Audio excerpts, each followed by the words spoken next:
கஞ்சா வழக்கில் தொடர்புடைய நெல்லை தாழையூத்தைச் சேர்ந்த நபர் விஷம் அருந்தி தற்கொலை செய்த அன்னைச்சுதியை நாம் பார்க்கிறோம். காவல்துறையினர் விசாரணை நடத்த வருவதை அறிந்து அவர் விஷம் அருந்தி தற்கொலைக்கு முயன்ற நிலையில் தற்போது உயிரிழந்தார் என்ற அன்னைச்சுதியை நாம் பார்த்து வருகிறோம். விவரங்களை உடைய செய்தியாளர் ராஜா வழங்க நாம் கேட்கலாம். ராஜா, விவரங்கள். வணக்கம் சாம்.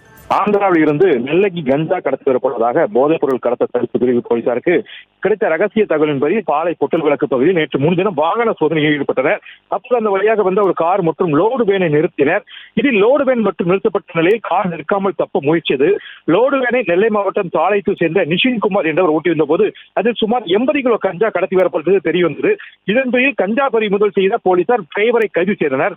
தொடர்ந்து தப்பிச் சென்ற காரை மாநகர காவல்துறையினர் விரட்டி பிடித்து அதில் மேலும் 140 கிலோ கஞ்சா இருந்தது கண்டுபிடிக்கப்பட்டது. இந்த கஞ்சாவும் போதைப் பொருள் தடுப்பு போலீசார் ஒப்படைக்கப்பட்டது. மொத்தம் 220 கிலோ கஞ்சா மற்றும் 1 கோடி மதிப்புள்ள போதைப் பொருள் பறிமுதல் செய்யப்பட்டது.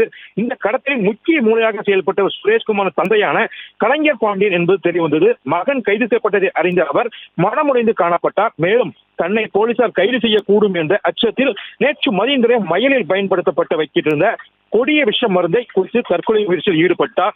அவரை உறவினர்கள் மீட்டு முதலில் நெல்லை அரசு மருத்துவமனையில் சேர்த்தனர்.